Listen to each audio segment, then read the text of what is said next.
All right, folks, welcome to another edition of From the Bottom Up. And today's album that we are digging into, it's none other than Mr. Robert Plant and Manic Nirvana, which was his fifth solo album, full length, released on March the 19th, 1990. So we're talking 35 years ago. We just had this anniversary earlier this month. And it was released on Esperanza Records, produced by Robert Plant, Phil Johnstone, and Mark Spike Stent. Peaked at number 12 in the US, and it did reach gold. Um, Not quite as successful as its predecessor, but I don't think it's definitely it's a different type of album, but there's a lot of good stuff on here, no doubt about it.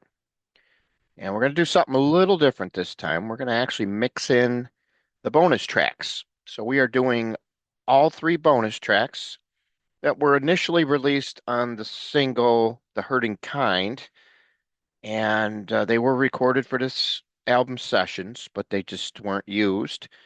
And let's get started here. We got 14 tracks now, 11, the original 11 that were on the album, plus the three bonus tracks. Number 14. Sad to say, but I got to put the cover. Don't Look Back. It was a cover by a band called The Remains, and definitely the weakest song on the album. I could see why they didn't want it on there initially as one of the final 11 songs. Um, just doesn't catch my attention at all, unfortunately. So that's what we got for that. And that is going to take us down to our number 13. And we've got S, S, S, and Q, which is definitely the weakest song on the initial album. Just not quite up to par on this one. It's got a lot of things going on here, and it's just nothing really catchy. Uh, what those initials actually mean, inside the lyrics, there's actually a line that says soak, shake, splash, and quake. So take it for what it's worth. That's what we assume was what the title was meant to be. Lord only knows. Number 12, I've got another one of the bonus tracks, One Love. And this song has some retro 50s undertones, features a cool slide guitar there by Doug Boyle.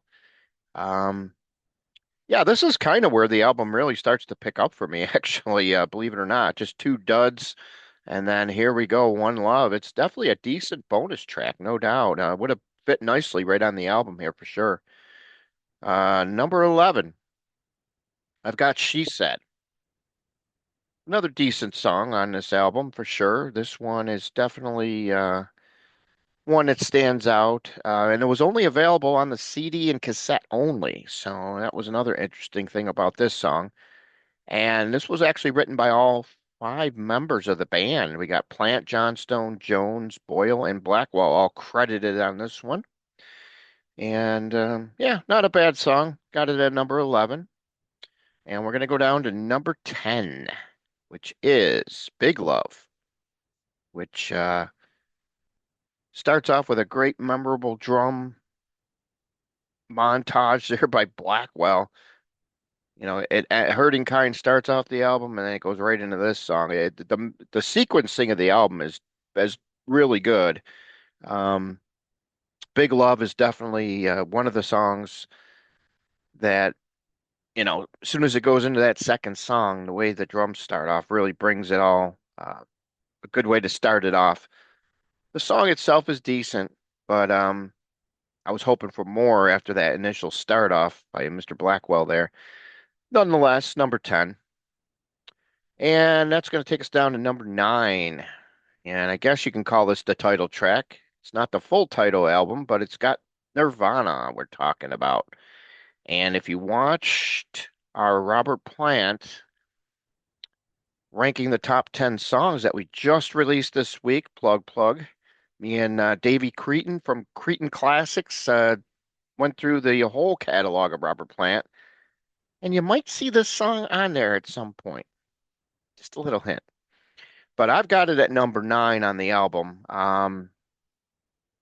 Solid song. It's got a lot of acrobatics in it. The song is all over the place.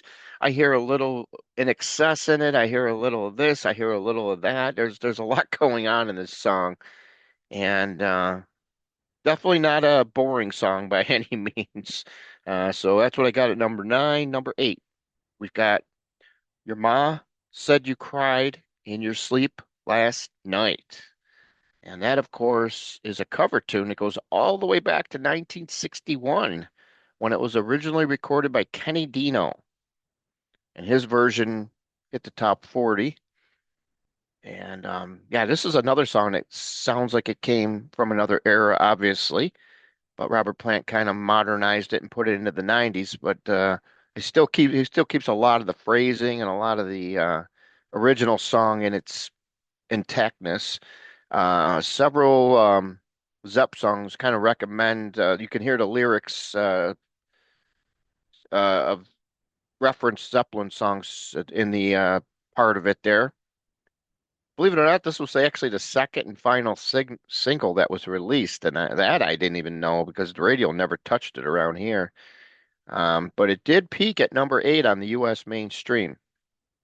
So take it for what it's worth. Obviously, the record company or whoever was in charge of releasing the singles dropped the ball because there were so many other songs that were much more deserving that probably would have helped propel this album into the platinum status it truly deserves. I'm shocked it's only gone gold even up to this point, but that's why we're doing these to help turn people on to albums that, maybe they're not even aware of because of things like that.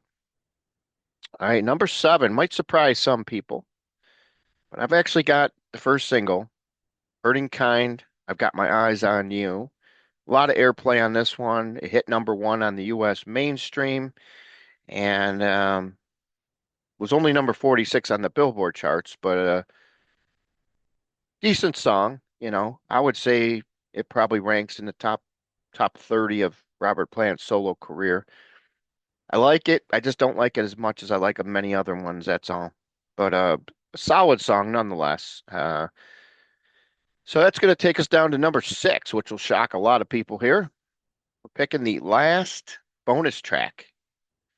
And we're talking about one of the weirdest titles you're ever going to hear in your life. It's called Oompa Watery Bent. And no doubt in my mind, this is the best of the 3 unreleased songs from the album. Yeah, it's got a little weird keyboard jive there going on, weird sound, but as the song goes along, it just seems to flow nicely and it kind of cooks there in the middle there. I really like the way Robert's phrasing is, his vocals, solid song. And that's another one that was written by all 5 members of the band, so they all get credited there. And also another interesting note here is this would be the longest song that's on the album, counting the bonus tracks at 5:48. All right. So definitely recommend giving that one a listen or two. I think the more you listen to it, the more you're going to like it. Number 5, we've got Breakfast in Bed for 400,000. Yes, that famous quote there. We've got tie dye on the highway, kind of like a Woodstock look back there.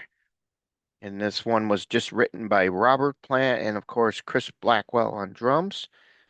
And yeah, definitely one of the best songs on this album by one shot there. Love this song.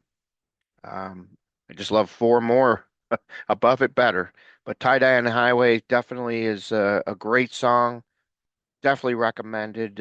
Give it a listen. You'll definitely like it. Number 4, I've got Anniversary. A lot of people give this song a little bit of, you know, bad rep there. It's just in this estimation, I really like this song. It's different, and it kind of it's kind of mellow. It's got that loud pounding drum. It's got that keyboard. It's got some guitar. It's just a really good song with Robert's vocals over the top of everything, and yeah, just just a good song in my estimation. I really like it, so I've got it at number four. Number three is going to be Liar's Dance. Nice acoustic ditty here, written by Robert Plant and Doug Boyle, and it's the shortest song on the album. And this is probably I've heard this song a lot in the past, so I had always thought that this was like, going to be a hit single. But this is what they should have, released as a single, and they never did, not in the U.S. It's definitely the track that I feel that probably would have helped catapult this album over the top here. And they did play it live on the tour, so they felt it was a good song. But I guess somebody decided not to make it a single for some reason, which was strange. Number two, got "Watching You," which closes out the main album, the last track on the album, and it also was the first song played on the 1990 Robert Plant Manic Nirvana tour. He opened up with this one. Great song, definitely underrated. I hear some people saying, "Oh, this album sounds dated and it's boring." And I guess you just really got to understand Robert Plant, and you got to really take everything in. There's so many different textures on this album, and so much going on a lot of these songs. He tries to keep it simplified on some songs, and then others, they're just bombastic songs with all these things going on in it. Moods, shift changes, all kinds of things. And Watching You is definitely one of the standouts on this album by far. And of course, that leaves us one song left here to put at number one, and that is going to be, of course, "I Cried." And a nice acoustic guitar on this one by Doug Boyle. Yeah, "I Cried" is definitely to me, and believe it or not, I never realized this until recently about this song because it was written by just Plant and Bill Johnstone, and I've never would have expected this to be my favorite song on the album. This is something that just came into play here, but I really played this album a lot over the last week here, and man, this song always gets me. It always stands out, and yeah, this would have fared well as a single, I believe, as well. So there you have it. We're going to quickly run this down. This has been a long episode than normal. We got 14. We got "Don't Look Back." 13. I've got S, S, S, and Q. 12. I've got "One Love." 11. I've got "She Said." 10. "Big Love." 9. I've got "Nirvana." 8. "Your Ma Said You Cried in Your Sleep Last Night." 7. "Hurting Kind." 6. We've got Oompa, "Watery Bent." 5. "Tie Dye on the Highway." 4. "Anniversary." 3. "Liar's Dance." 2. "Watching You." And number one, "I Cried."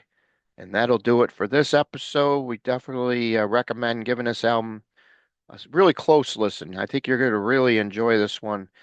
This is one of these albums that I feel kind of got swept under the rug, with all that was starting to happen, coming around the corner here. At least in America, he just had the big successful album with Now and Zen, and then this one they were hoping would at least match that one. And in my estimation, it should have. Like I said, I mean, maybe one dud on the whole album, two if you count one of the other bonus tracks. So I mean, that tells you that this album is definitely good in my estimation, at least. So there you have it. We'll see you soon.